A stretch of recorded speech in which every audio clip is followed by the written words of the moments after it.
ಆಚಿ ಮಸಾಲ. ಎಂತ ಅಡಿಗೆಯ ರುಚಿಯಾಗೋ ರಹಸ್ಯವು 20 ರೂಪಾಯಿ. ಸಂಪುಟ ವಿಸ್ತರಣೆಗೆ ಇನ್ನೇನು ಕೆಲವೇ ದಿನಗಳು ಮಾತ್ರ ಬಾಕಿ ಇದೆ. ಇವತ್ತು ದೆಹಲಿಯಲ್ಲಿ ಸಭೆ ಕೂಡ ನಡೀತಾ ಇದೆ. ಹೈಕಮಾಂಡ್ ನಾಯಕರ ಜೊತೆಗೆ ರಾಜ್ಯ ನಾಯಕರು ಕೂಡ ಭೇಟಿ ಆಗ್ತಾ ಇದ್ದಾರೆ. ಇದ್ರ ಜೊತೆಗೆ ಈಗ ರಾಜ್ಯದ ಕೆಲ ಹಿರಿಯ ನಾಯಕರು ಕೂಡ ಇದ್ದಾರೆ. ಜಮೀರ್ ಅಹಮದ್ ಖಾನ್ ಅವರು ಕೂಡ ಅವರಿಗೆ ಸಚಿವ ಸ್ಥಾನ ನೀಡಬೇಕು ಅನ್ನುವಂಥ ಒತ್ತಡ ಕೂಡ ಕೇಳಿಬಂದಿದೆ. ಇದರ ನಡುವೆ ಸಾಕಷ್ಟು ಚರ್ಚೆಗಳಾಯಿತು, ಸಾಕಷ್ಟು ಆಡಿಯೋಗಳು ಬಂತು. ಎಲ್ಲ ವಿಚಾರಗಳ ಬಗ್ಗೆ ಮಾತನಾಡೋದಕ್ಕೆ ನಮ್ಮ ಜೊತೆಗೆ ಜಮೀರ್ ಅವರೇ ಜಾಯ್ನ್ ಆಗ್ತಿದ್ದಾರೆ. ಮಾತಾಡೋಣ. ಜಮೀರ್ ಅವರೇ, ಮೊದಲನೇದಾಗಿ ಸಂಪುಟ ವಿಸ್ತರಣೆ ನಡೀತಾ ಇದೆ. ಇದಕ್ಕೆ ಸಂಬಂಧಪಟ್ಟಂತೆ ತಯಾರಿ ಸಭೆ ಕೂಡ ಇದೆ ಇವತ್ತು. ಎಲ್ಲ ನಾಯಕರು ದೆಹಲಿಯಲ್ಲಿದ್ದಾರೆ. ನೀವು ಕೂಡ ಸಚಿವ ಸ್ಥಾನದ ಆಕಾಂಕ್ಷಿಗಳಲ್ಲೊಬ್ಬರು, ನೀವಿನ್ನೂ ಕೂಡ ದೆಹಲಿಗೆ ಹೋಗಿಲ್ಲ.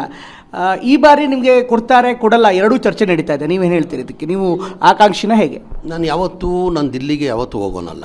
ನಾನು 2017 ಕಾಂಗ್ರೆಸ್ ಬಂದಾದಮೇಲೆ ಭಾಳ ಜನ ನನ್ನ ಸ್ನೇಹಿತರು ಹೇಳಿದ್ರು, ಇದು ಕಾಂಗ್ರೆಸ್ ಪಕ್ಷದಲ್ಲಿ ನೀವು ಮಂತ್ರಿ ಆಗಬೇಕಾದ್ರೆ ದಿಲ್ಲಿಯಲ್ಲಿ ಹೋಗಬೇಕಾಗ್ತದೆ ಅಂದರು. ನಾನು ಆವಾಗಲೂ ದಿಲ್ಲಿಗೆ ಹೋಗಲಿಲ್ಲ. ನನಗೂ ಆ ಟೈಮಲ್ಲೂ ಮಂತ್ರಿ ಮಾಡಿದರು.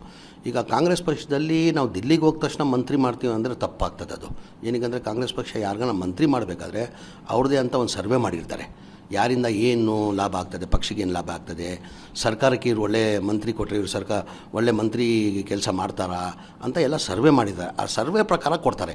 ನಾವು ಹೋಗಿ ದಿಲ್ಲಿಯಲ್ಲಿ ಹೋಗಿ ಕೇಳಿದ ತಕ್ಷಣ ನಮ್ಮ ಮಂತ್ರಿ ಕೊಡ್ತಾರಂತ ನಾವು ನಿರೀಕ್ಷೆ ಇಡೋಂಗಿಲ್ಲ. ತಪ್ಪಾಗ್ತದೆ ಅದು ಹೈಕಮಾಂಡ್ ಅವರು ಆಲ್ರೆಡಿ ಅವರು ಯಾರ್ಯಾರು ಮಂತ್ರಿ ಕೊಡಬೇಕಂತ ಅವ್ರು ಸರ್ವೆ ಪ್ರಕಾರ ಯಾರು ಕೊಡಬೇಕು ಅವ್ರು ಕೊಡ್ತಾರೆ. ನನಗೆ 2023 3 ವರ್ಷ ಮಂತ್ರಿ ಕೊಟ್ಟಿದ್ದರು. ಮಂತ್ರಿಯಾಗಿ ನಾನು ಕೆಲಸ ಮಾಡಿದ್ದೀನಿ. ಇನ್ನು ಪಕ್ಷ ತೀರ್ಮಾನ ಮಾಡಬೇಕು. ಅದು 2ನೇ ಲಿಸ್ಟಲ್ಲಿ ನನ್ನ ಹೆಸರು ಬರ್ತಾ ಅಂತ ನಾನು ನಿರೀಕ್ಷೆ ಇಟ್ಟಿದ್ದೀನಿ. ಅಂದರೆ ಮಾಡೋರು ಯಾರು? ನಮ್ಮ ಪಕ್ಷ ಹೈಕಮಾಂಡ್ ಪಕ್ಷ. ನಾವು ಹೈಕಮಾಂಡ್ ಏನು ತೀರ್ಮಾನ ಮಾಡ್ತಾರೆ ಅದಕ್ಕೆ ನಾವೆಲ್ಲ ಬದ್ಧ ಆಗಿರಬೇಕಾಗ್ತದೆ. ನಾನು ಹಂಗೆ ಬದ್ಧ ಆಗಿರ್ತೀನಿ. ನಾನು ಹೈಕಮಾಂಡ್ ಏನು ತೀರ್ಮಾನ.